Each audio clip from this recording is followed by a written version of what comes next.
Muy buenos días, queridos hermanos. Estamos en una nueva posición en la iglesia. Creo que va a ser la última semana, pero estamos agradecidos con nuestro Señor por esta nueva oportunidad que tenemos de poder reunirnos, pero también de poder ser alimentados con la palabra del Señor.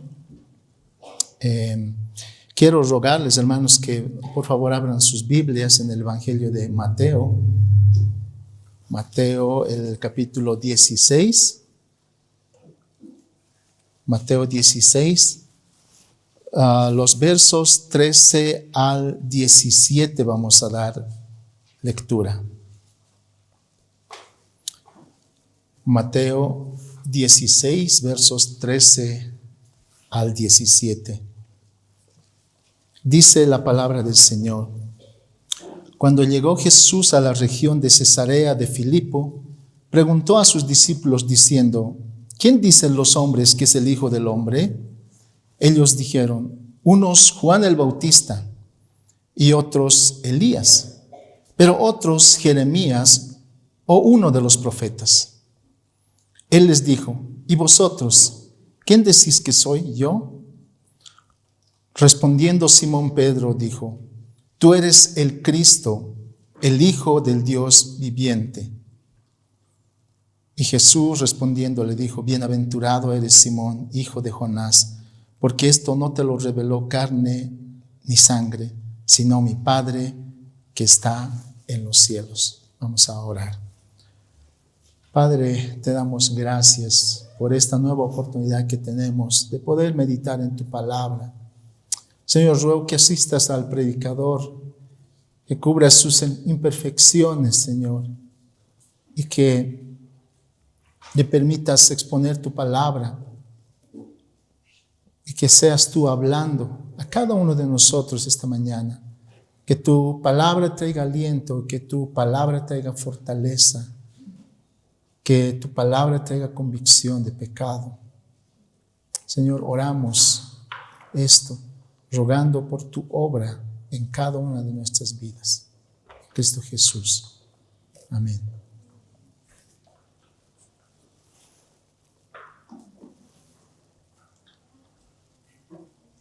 Al iniciar un nuevo año, siempre es necesario centrar nuestra atención en aquello que es importante, en aquello que es trascendente. Y cada uno de nosotros a inicio del año trazamos el recorrido por el que vamos a transitar en esta nueva etapa que Dios en su infinita bondad, en su infinita misericordia, provee a cada uno de nosotros.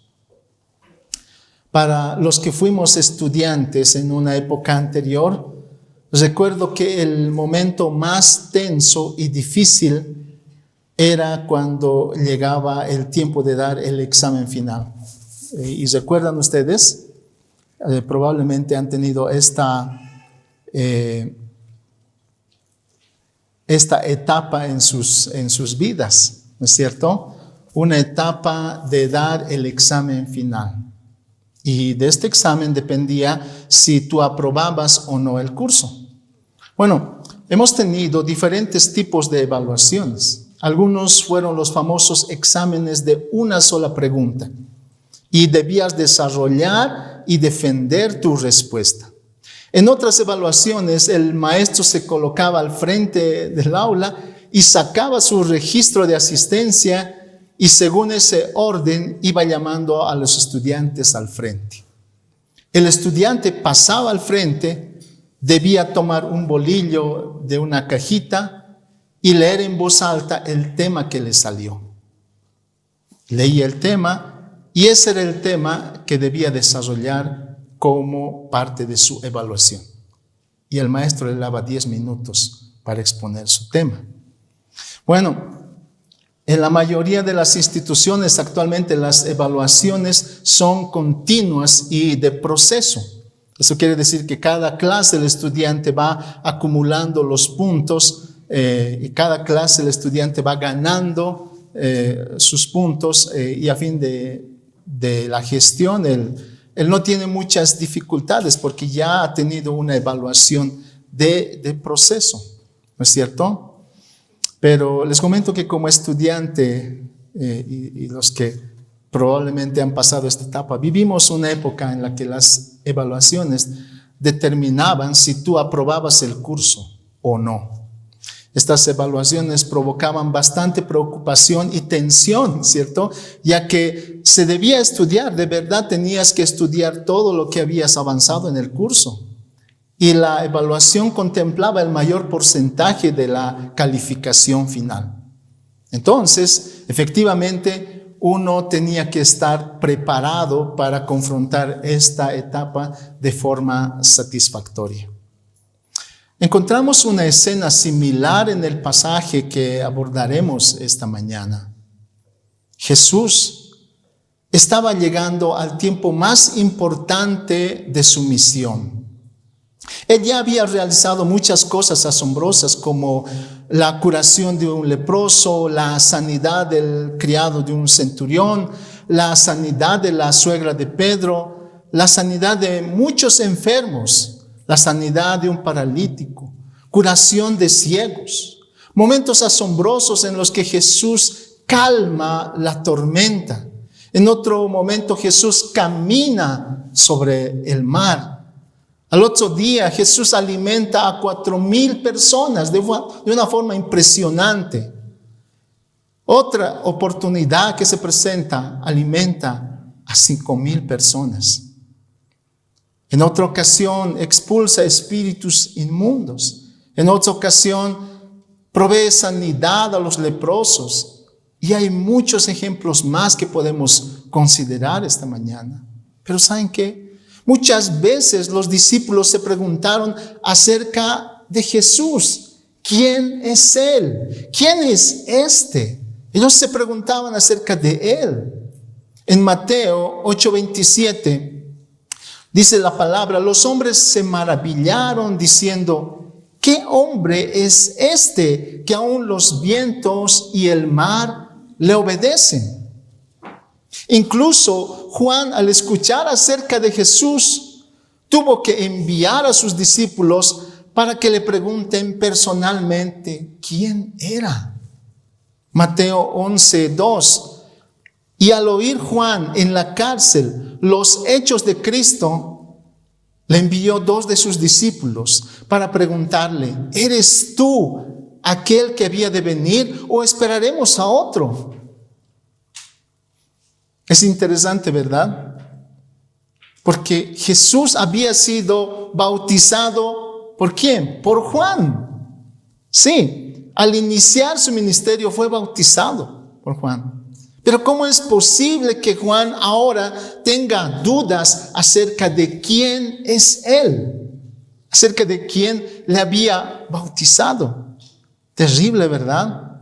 En Marcos 6 encontramos a mucha gente asombrada y preguntándose, ¿no es este el hijo del carpintero? Marcos 6:1 dice, salió Jesús de allí y vino a su tierra, y le seguían sus discípulos, y llegando el día de reposo, comenzó a enseñar en la sinagoga, y muchos oyéndole se admiraban y decían, ¿de dónde tiene estas cosas? ¿Y qué sabiduría es esta que le es dada? Y estos milagros que por sus manos son hechos. ¿No es el carpintero, hijo de María, hermano de Jacobo, de José, de Judas y de Simón? ¿No están también aquí con nosotros sus hermanos? Y se escandalizaban de él. Pero tristemente, a pesar de que los discípulos habían sido testigos de tan impresionantes milagros, no tenían la claridad acerca de quién era Él. No tenían la claridad, no estaban seguros, no habían comprendido correctamente sus enseñanzas. Ellos aún no entendieron quién es Jesús. Así que el momento oportuno para poder aclarar las verdades del reino había llegado. Pero Jesús necesitaba tener un tiempo íntimo, un tiempo especial con sus discípulos para cumplir este fin. Es por esta razón que Jesús se retira a un lugar para estar a solas con sus discípulos. Él sabe que pronto va a llegar su hora y aún faltaba mucho por enseñarles a sus discípulos. Era tiempo de que ellos comprendan verdaderamente quién era Él y cuál era su misión. El pasaje de esta mañana, queridos hermanos, contempla una de las verdades más impresionantes que se han hecho y contiene la pregunta con la que todos nos hemos enfrentado o probablemente nos vamos a enfrentar un día. He titulado a este sermón La declaración más importante y vamos a ver 3 aspectos acerca de esta declaración en nuestro estudio esta mañana, hermanos. En primer lugar, veremos la declaración del mundo. Versos 13 en adelante dice: viniendo Jesús a la región de Cesarea de Filipo, preguntó a sus discípulos diciendo: ¿quién dicen los hombres que es el Hijo del Hombre?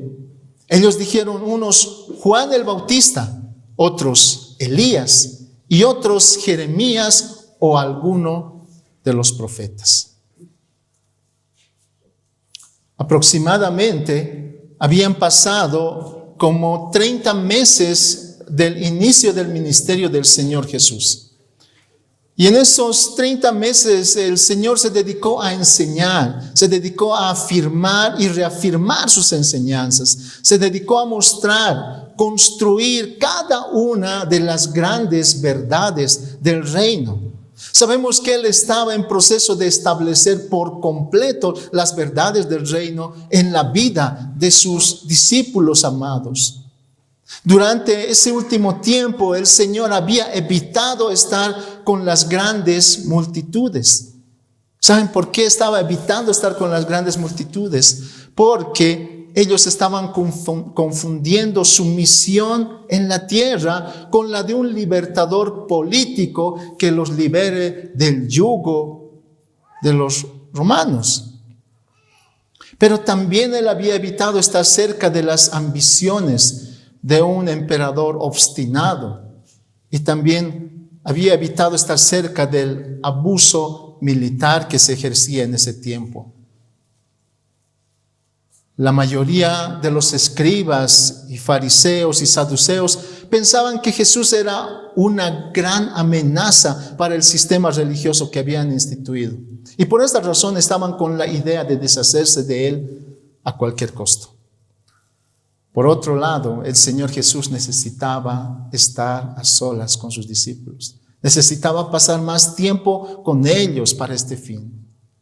Y algo que Él hacía generalmente era retirarse hacia el lado del territorio gentil, ya que necesitaba estar libre de las adulaciones equivocadas de la multitud y de la continua hostilidad de los dirigentes judíos y religiosos que estaban por allí.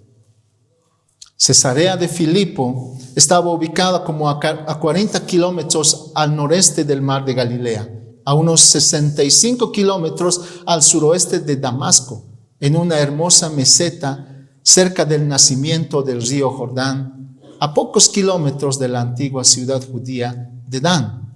Y esta ubicación les ofreció tanto a Jesús como a sus discípulos un gran alivio de las calurosas tierras bajas de Galilea, pero también un alivio de la tremenda presión y oposición de los dirigentes judíos en ese tiempo. Cesarea de Filipo estaba exactamente en la frontera con el mundo gentil y era la principal ciudad gentil. En tiempos pasados, esta ciudad fue conocida por el culto a Baal, al dios Panias, que era un dios griego. Y en tiempo de Jesús había un templo dedicado al César en este lugar. Ahora, hermanos, es muy importante saber que Jesús había pasado un tiempo a solas orando. Lucas 9:18 nos dice que pasó un tiempo a solas en oración antes de tener este tiempo con sus discípulos. ¿Por qué este dato está ahí. Pasar un tiempo a solas. Y estos datos no están puestos al azar, no están puestos sin razón. Es muy importante que Jesús, cada vez que quería hacer algo, que quería empezar algo, Él siempre iba delante de su Padre, siempre. Y eso es algo que nosotros deberíamos hacerlo continuamente, ¿no es cierto? Orar, pedir, clamar, buscar el rostro del Señor. Una característica que todo hijo de Dios debería tener. Una vida de oración. El objetivo principal en el ministerio de nuestro Señor era el de revelarse a sí mismo, enseñando y mostrando quién era. De esta manera, nuestro Señor lanzó la primera pregunta a sus discípulos ese día. ¿Quién dicen los hombres que es el Hijo del Hombre? Es interesante que no les pregunta, ¿quién dicen los hombres que soy yo? Sino, ¿quién dicen los hombres que es el Hijo del Hombre?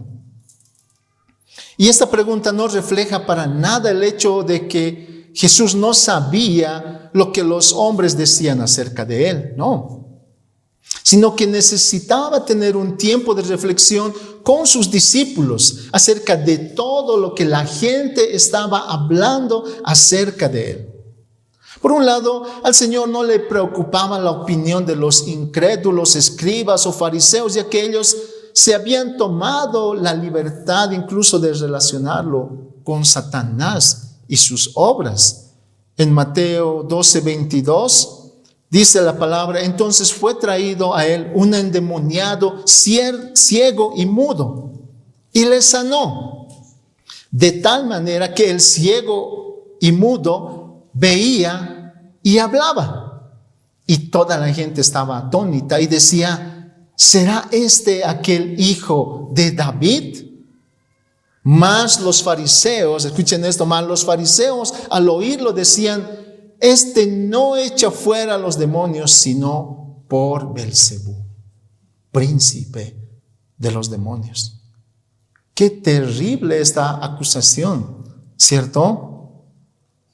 Pero realmente el Señor quería reflexionar sobre aquellos que hablaban de Él en un sentido real, en un sentido natural, una vez que habían escuchado sus enseñanzas o que habían sido partícipes o espectadores de los milagros de Jesús. Entonces, la pregunta tenía que ver con el concepto final que tenían acerca del Hijo del Hombre. ¿Saben que la primera respuesta que se escucha es Juan el Bautista? Algunos de los judíos creían que Jesús era una reencarnación de Juan el Bautista que volvió para anunciar la llegada del Mesías. Y uno de ellos fue Herodes. Herodes había enviado a matar a Juan. Y cuando Jesús entró en el escenario, empezó a tener tanta popularidad en los alrededores al punto de que comenzó a circular el rumor de que Jesús es Juan el Bautista resucitado, ya que tenían un mensaje similar. En Mateo 14, 1 y 2 dice, en aquel tiempo Herodes el tetrarca oyó la fama de Jesús y le dijo a sus criados, este es Juan el Bautista, ha resucitado de los muertos y por eso actúan en él estos poderes. Error. Muchos dicen que creen en Jesús, pero lamentablemente es un Jesús que nace en sus propias ideas y en la superstición que tenían, como acabamos de ver. Bueno, hay una segunda respuesta. La segunda respuesta que se escucha es Elías. Los judíos consideraban a Elías como el profeta del Antiguo Testamento que el Señor iba a enviar nuevamente antes que llegue el día de Jehová grande y terrible. Y esto está en Malaquías 3:1. He aquí yo envío mi mensajero, el cual preparará el camino delante de mí. Y en Malaquías 4:5 dice, he aquí yo os envío el profeta Elías, antes que venga el día de Jehová grande y terrible. Él hará volver el corazón de los padres a los hijos y el corazón de los hijos hacia los padres, no sea que yo venga y hiera la tierra con maldición. Desde el comienzo, queridos hermanos, han existido personas que han confundido quién es Jesús. En la actualidad encontramos montones de sectas. Encontramos, por ejemplo, a los mormones que creen que Jesús es un Dios más y que es hermano de Satanás.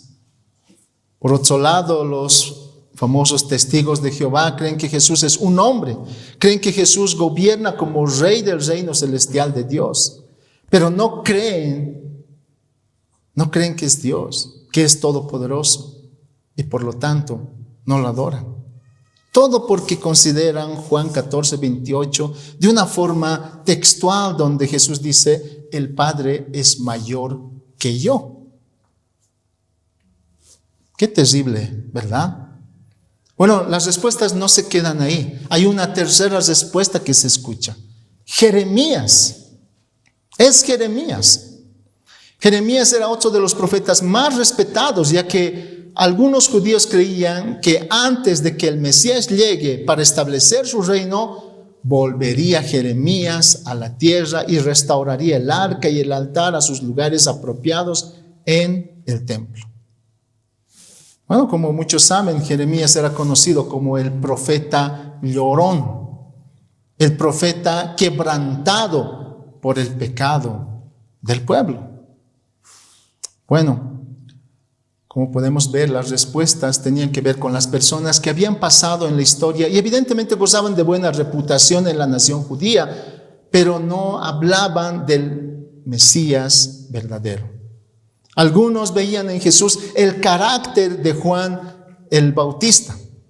Otros veían en sus mensajes probablemente la intensidad o el fuego de Elías. Pero otros veían el dolor o el lamento de Jeremías. Todos veían a Jesús solo como el anunciante del Mesías Salvador, pero no lo veían como el verdadero Salvador. Al final, todas estas afirmaciones rechazan quién es Jesús. Marcos 6:3 dice, Jesús es el hijo del carpintero. ¿No es este el carpintero, hijo de María, hermano de Jacobo, de José, de Judas y de Simón? Marcos 6:42, Jesús es el hijo de José. En Juan 8:48 dijeron que tiene demonio. Respondieron entonces los judíos y dijeron, ¿no decimos bien nosotros que tú eres samaritano y que tienes demonio? Respondió Jesús, yo no tengo demonio, antes honro a mi Padre y vosotros me deshonráis. En Juan 9:24 dijeron que Jesús es un pecador. Entonces volvieron a llamar al hombre que había sido ciego y le dijeron, da gloria a Dios. Nosotros sabemos que ese hombre es pecador. Juan 10:20. Muchos de ellos decían de Jesús, demonio tiene y está fuera de sí. ¿Por qué le oís? ¿Por qué le escuchan? Qué tremendas las afirmaciones acerca de Jesús. Como podemos ver desde esa época, las personas siempre han hablado acerca de Jesús. Algunos lo han definido como un hombre justo, otros lo ven como un hombre piadoso, otros lo ven como un hombre modelo, un hombre bueno y nada más. Algunos piensan que Jesús simplemente fue un gran hombre de la justicia, quien sufrió el martirio por su fe. Por lo tanto, nos deja un ejemplo de cómo vivir y defender aquello que creemos. Otros piensan que Jesús ha sido uno de los grandes maestros y profetas de la historia y que ha revelado cosas importantes acerca de Dios y de la vida religiosa. Por lo tanto, es una ayuda como un modelo para vivir mejor. Algunas aplicaciones que podemos ver es que este mundo no tiene una opinión unánime acerca de Jesús. Pero sí encontramos varias opiniones diferentes, pero sin que muestren la verdadera identidad de Jesús. Y esto no nos llevará al lugar exacto donde debemos ir. Lo único que hará es desviarnos del camino de la verdad. Queridos hermanos, probablemente nuestra época no es diferente a la época de Jesús. Bastaría hacer un análisis de nuestro entorno. Basta. ¿Qué piensan tus amigos acerca de Jesús? Poco lejos, ¿qué piensan tus vecinos acerca de Jesús? ¿Qué piensa tu entorno familiar acerca de Jesús? Probablemente has tenido reuniones familiares en estas fiestas de fin de año. ¿Qué piensan tus familiares acerca de Jesús? Un círculo más cercano. ¿Qué piensan tus compañeros de trabajo acerca de Jesús? ¿Qué piensas tú acerca de Jesús? En segundo lugar, vamos a ver la confesión del creyente.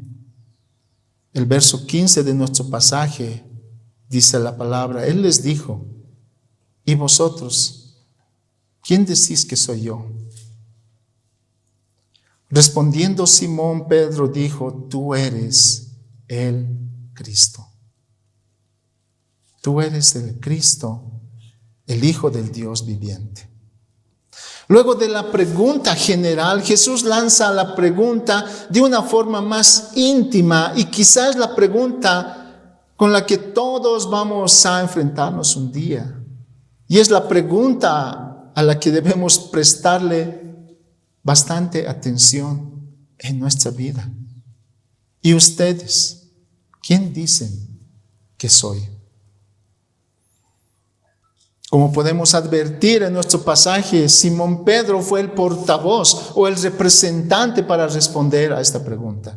Y saben, él responde: tú eres el Cristo, el Hijo del Dios viviente. Lo que simplemente dice es: Jesús, tú eres el Mesías, el Hijo de Dios. Podemos encontrar los 3 títulos del Señor en esta declaración: Hijo de hombre, Jesucristo, Hijo de Dios. En el griego, la palabra Cristo es el equivalente del hebreo Mesías. Aquel Mesías profetizado y esperado como el libertador de Israel, el ungido de Dios, el sumo sacerdote, el rey, el profeta, el salvador prometido. Sin dudar, Pedro declaró que Jesús es el Mesías. Pedro declara que Jesús es el Hijo del Dios viviente para distinguirlo de otros presuntos dioses que no viven. Para Pedro, Jesús no era solo un profeta, sino el Dios encarnado. Mientras los sabios y las autoridades religiosas y civiles de Israel erraban al blanco y desechaban a Jesús, odiaban a Jesús, querían deshacerse de Jesús. En medio de eso, Pedro exclamó la declaración que es producto de una fe correcta. Esta declaración es el único reconocimiento que vale. La respuesta a esta pregunta es muy importante porque determina el destino final y último de la persona que lo declara. Una verdadera confesión declara la confianza personal de uno en Cristo. Una confesión simple, pero suprema, porque nace de una convicción personal. Es una confesión que salva el alma. Es una confesión sobrenatural. Un escritor comenta al respecto y dice: cierta vez le hablé de Cristo a un doctor. Y este doctor admitió que Jesús es un gran maestro, un gran filántropo, un ejemplo de amor y de bondad. El escritor continúa y dice, le pregunté si creía que Jesús es Dios. Y él respondió que no. Luego el escritor añade, si usted no reconoce a Jesús como Dios, todos los elogios que ha hecho de Él no tienen valor. Usted siendo un doctor, ¿cómo se sentiría si lo trato como un bachiller? Aunque es un título bueno, digno y significativo, pero no estoy reconociendo su más alto título, que es el doctorado. Y así sucede con Jesús. Si no lo reconocemos tal como la Escritura lo presenta, los mayores elogios que podamos darle rebajan su verdadero valor, su verdadera importancia y significado. Queridos hermanos, esta es la pregunta más importante que se coloca frente a quienes escuchan de Jesús. Y esta mañana quiero trasladar esta pregunta a cada uno de ustedes. Cada uno de nosotros, hermanos, seremos juzgados por nuestra respuesta. Pero también considero que cada uno de nosotros responde a esta pregunta todos los días por la manera en que vive. Cada uno de nosotros responde a esta pregunta por las cosas que hace cada día. Cada uno responde a esta pregunta por aquello en que está meditando en este momento. ¿Qué hay? ¿Qué está pasando por nuestra mente? Y no es una respuesta. ¿Cuál fue la verdadera motivación que te despertó esta mañana, querido hermano? Tu preparación para este servicio fue con gozo, con alegría, con emoción. ¿Cómo despertaste esta mañana? ¿Cómo saliste de tu casa? ¿Cómo llegaste a este lugar? El Señor sabe cómo. ¿Cuál es la motivación que te ha traído a este lugar? ¿Realmente pensaste en Jesús al venir a su casa, a la casa del Señor? ¿Pensaste en Él? Quizá fueron los asuntos ministeriales que trajeron, no, hoy día tenemos servicio, hay que estar temprano. Pero esa fue tu motivación. Probablemente tú has dejado un partido de fútbol esta mañana. Probablemente has dejado un partido de racket. Probablemente has dejado la película que estabas esperando. Probablemente has dejado de lado la salida con tu familia, o quizá probablemente has dejado este día para descansar porque tuviste una semana muy agotadora, muy difícil. Si realmente, hermanos, creemos que Jesús es quien Él dice que es, esta creencia afectará la manera en que vivimos. Va a afectar toda nuestra vida. También debemos pensar que los discípulos habían llegado a esta comprensión solo por medio de la obra del Señor. Pedro había pasado mucho tiempo con el Señor y a pesar de que no se veía fruto, cada vez su pensamiento era afirmado hacia esta gran verdad. No puedo afirmar si este es tu caso hoy, pero cuando veo mi vida, los diferentes momentos que pasé, puedo decir que también yo estaba alejado totalmente de una comprensión real del Evangelio. Haber nacido en una familia cristiana no era la garantía de ser un creyente. Mis padres conocieron al Señor justamente el año que yo nací. Por lo tanto, yo no tenía opciones como para decidir ir o no ir a la iglesia. Fui a la iglesia porque mis padres fueron. Fui parte de la iglesia por muchos años. Logré encontrar amigos con quienes pasaba buenos tiempos, pero no creía en Jesús. No creía que Él era el único Dios verdadero. Había desarrollado algunas capacidades y talentos que me permitieron servir en la iglesia. Pero lamentablemente no había comprendido quién es Dios. Debo admitir, y con mucha tristeza recuerdo, que prefería estar al frente y tocar en el tiempo de alabanza. Pero en el tiempo de la prédica, en el tiempo de la palabra, aprovechaba la oportunidad para salir corriendo, salir al patio, salir a la calle, ir a buscar unas galletas, ir a buscar un refresco.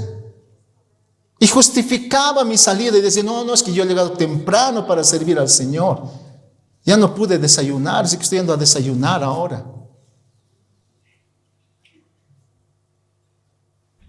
Ese fue mi caso. Prefería las actividades de la iglesia, pero no anhelaba conocer al Señor de la iglesia. Para mí, ser un creyente era sinónimo de portarse bien, llevarse bien con todos. Eso es lo que Dios quiere y nada más. Con el pasar de los años, Dios se fue revelando más y más en mi vida. Fue Él quien abrió mis ojos para verlo como Dios mismo. Fue Él quien me permitió verlo como el Salvador de mi alma, aquel a quien mis pecados ofendían continuamente. Querido hermano, quizá no es este tu caso. Quizá esta historia no es tu historia. Quizá tu historia es totalmente diferente. Pero cuando la luz del Evangelio llega a tu vida no es la misma. Cuando la luz del Evangelio llega a tu vida no va a ser la misma. Tu vida será diferente. Tus prioridades serán transformadas. Tus anhelos serán diferentes. Tus planes no serán los mismos porque conociste al Salvador. Conociste a la persona más importante que es Jesús. El pueblo es libre de creer cualquier cosa. Ellos pueden creer cualquier cosa acerca de Jesús. Pero Jesús ha estado preparando cuidadosamente a estos discípulos para continuar con su obra. Ellos han escuchado sus enseñanzas, han sido testigos de sus milagros. Lo que piensan sobre Él es crítico y es muy importante esas verdades. Esas verdades que ellos aprendieron, muy pronto se van a convertir en ideales. Y esos ideales pronto van a llegar a un punto en el que ellos van a ofrendar, van a entregar sus vidas por amor a ese Señor a quien han conocido. Ellos no se van a quedar quietos.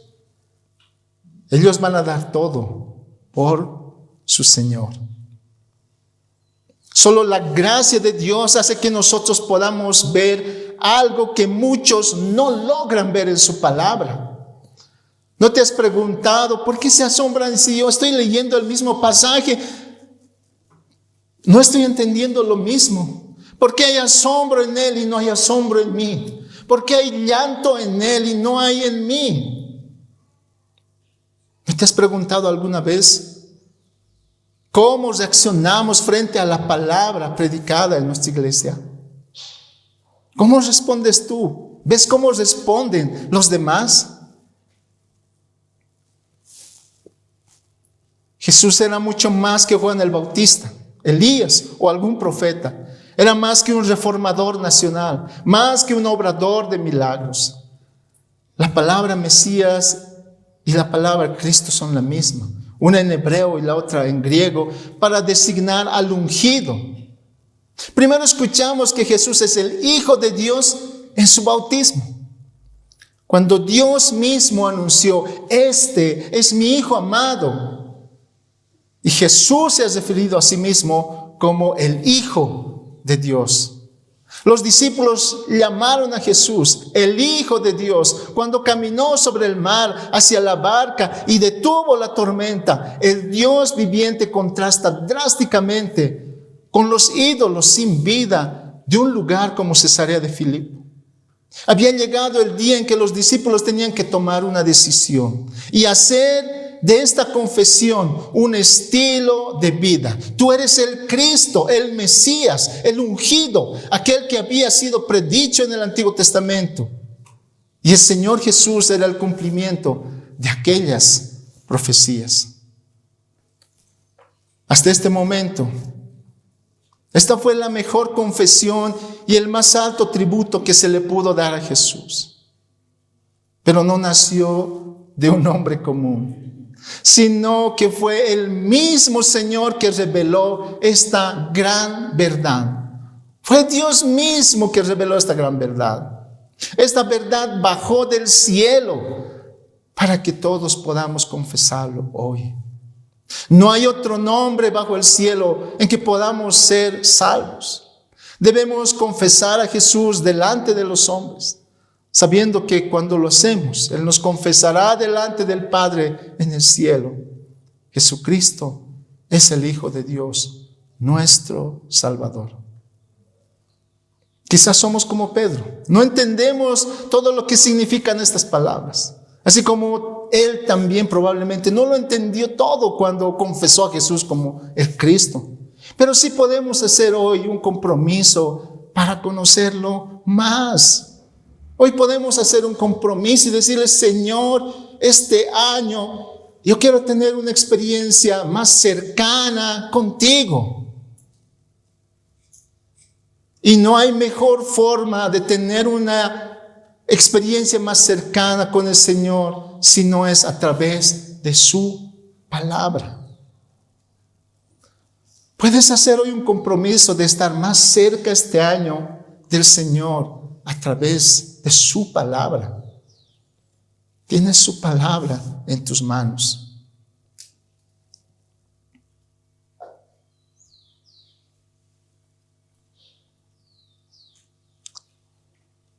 Jesús nos pide que abramos nuestros corazones a su gobierno y que empecemos un viaje hacia un entendimiento más pleno de Él. La iglesia está formada por personas que han sido compradas por precio, por la sangre preciosa de Jesucristo.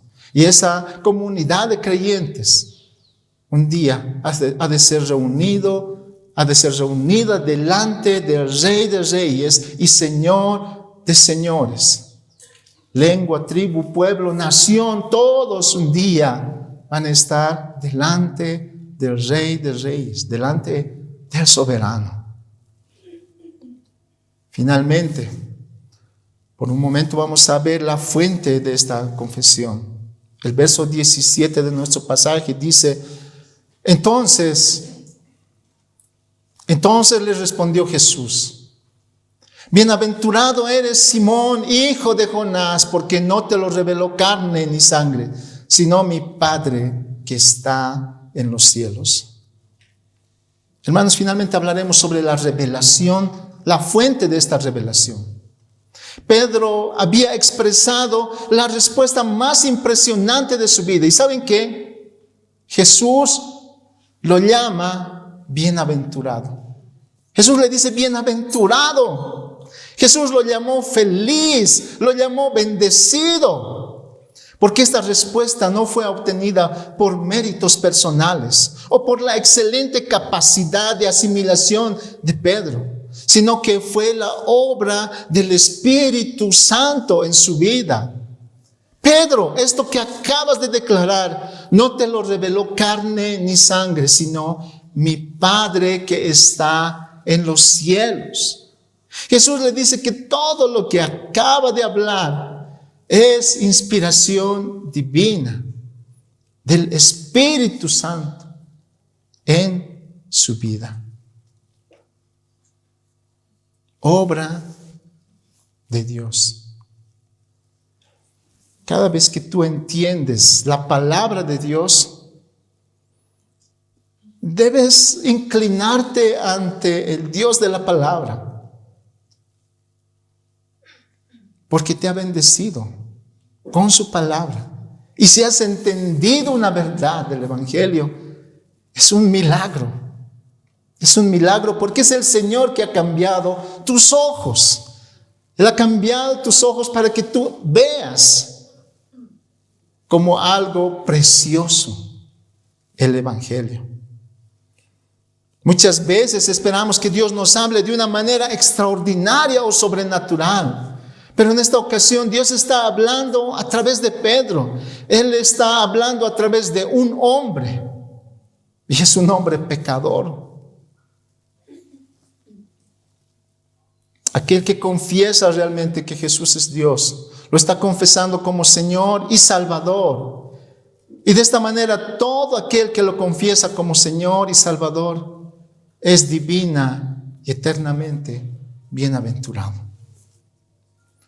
Un hecho que no quiero dejar de lado es que para Pedro Cristo es la roca. Él es la piedra angular, aquella piedra que se coloca al inicio de la construcción, la piedra más importante. Pedro le llama piedra viva, piedra escogida, piedra preciosa. Ese Hijo del Hombre viene a terminar con las consecuencias terribles del pecado. Ese Hijo del Hombre debe morir como un sacrificio. Así es. Jesús vino a morir. Su justicia perfecta debía ser satisfecha. El Hijo del Hombre decidió voluntariamente tomar nuestro lugar y pagar el precio de nuestras transgresiones. Pero ¿saben qué? Pedro no estaba dispuesto a pagar el precio. Este mismo hombre que había confesado acerca de Cristo, ahora le estaba diciendo a Jesús que no vaya a la cruz. Mateo 16:21. Ahí cerquita de nuestro pasaje de esta mañana. Ahí cerquita. Podemos decir minutos después de una gran declaración, de una asombrosa declaración. Escuchen. Desde entonces comenzó Jesús a declarar a sus discípulos que le era necesario ir a Jerusalén y padecer mucho de los ancianos, de los principales sacerdotes y de los escribas, y ser muerto y resucitar al tercer día. Entonces Pedro, tomándolo aparte, comenzó a reconvenirle diciendo: Señor, ten compasión de ti, en ninguna manera esto te acontezca. Pedro agarra al Señor y dice: sabes que no te pase esto, por favor, no. No vayas a la cruz, le está diciendo. No lo hagas. Verso 23, pero él, volviéndose, dijo a Pedro: quítate de delante de mí, Satanás. Me eres tropiezo, porque no pones la mira en las cosas de Dios, sino en las de los hombres. Quítate de mí, quítate de delante de mí, Satanás. Qué terrible. Hace unos minutos Pedro es elogiado y ahora Pedro es el que no quiere que Jesús vaya a la cruz. No quiere que su vida sea entregada para salvar.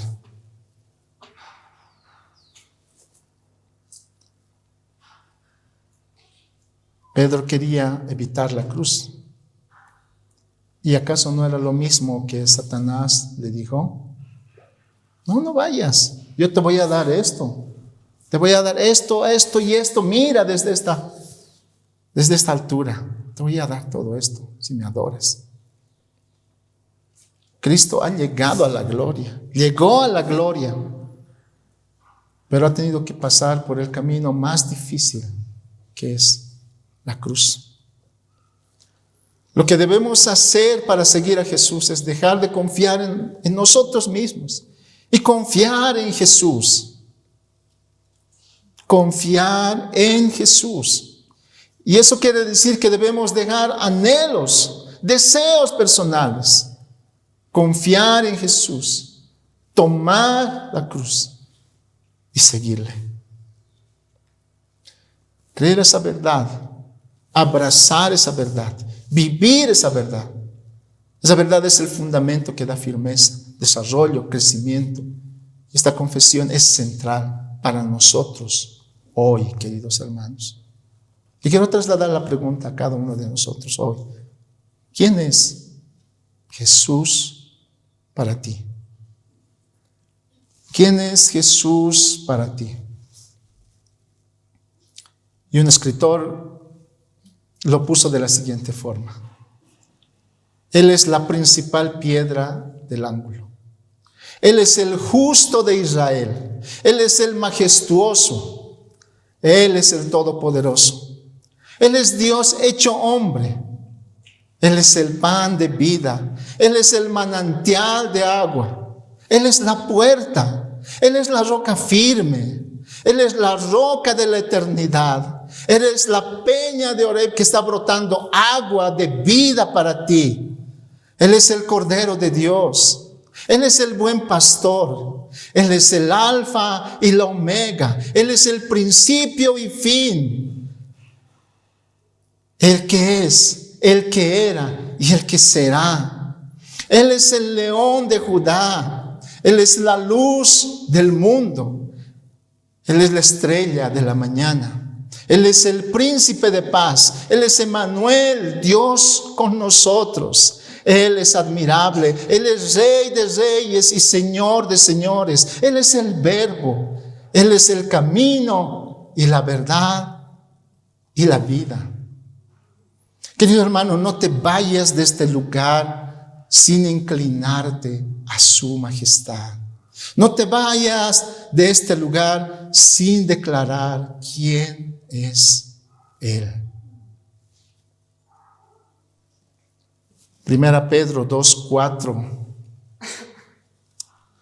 al 8 dice, y es una palabra tan impresionante porque este hombre que tan fácilmente había cambiado, al final entendió quién era Jesús. ¿Saben qué dice Pedro? Acercándoos a Él, piedra viva, desechada ciertamente por los hombres, mas para Dios escogida y preciosa. Vosotros también, como piedras vivas, sed edificados como casa espiritual y sacerdocio santo, para ofrecer sacrificios espirituales aceptables a Dios por medio de Jesucristo. Por lo cual también contiene la Escritura: he aquí pongo en Sión la principal piedra del ángulo, escogida, preciosa. Y el que creyere en Él no será avergonzada.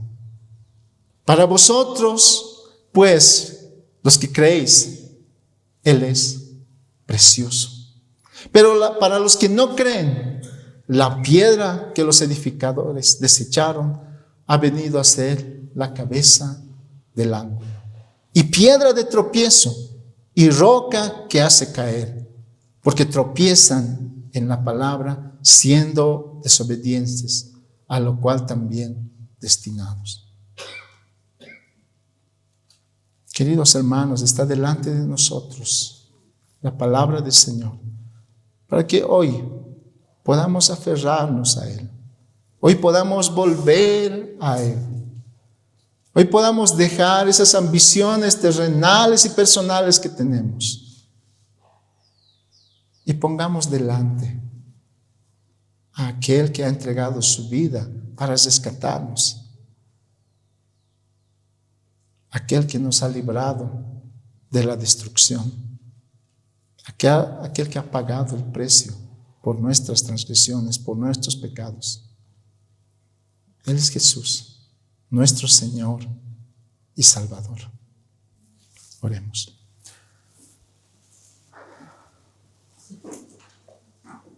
Señor, estamos agradecidos por tu palabra hoy. Gracias porque recordamos, Señor, el lugar donde estábamos. Y vemos el lugar donde estamos hoy.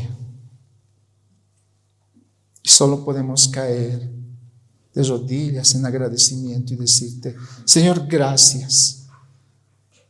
Gracias por habernos librado. Gracias por habernos rescatado. Señor, gracias por tu Hijo Jesús, quien fue a esa cruz en nuestro lugar, pagó nuestra deuda, nos rescató, nos libertó. Señor, cambia nuestra mentalidad de tal manera que podamos vivir cada día de este nuevo año que viene de tu mano, atesorándote como Señor, como Salvador, pero también hacerte Señor de nuestras vidas y de todo lo que hacemos a diario, Señor. Que realmente podamos proclamar que tú eres Rey, que tú eres soberano. Permítenos crecer este año, crecer de tal manera que estemos celebrando a fin de año tu gracia, tu bondad, tu misericordia, y podamos desbordar en un agradecimiento de alabanza y gratitud delante de ti. Ruego que hables y que abras los corazones de aquellos que aún no te conocen. Señor, ruego que tú obres en sus vidas y que no los dejes tranquilos hoy. Que tu palabra produzca frutos de arrepentimiento y fe en cada vida. Señor, gracias por este tiempo. Gracias por tu palabra. En Cristo Jesús oramos. Amén.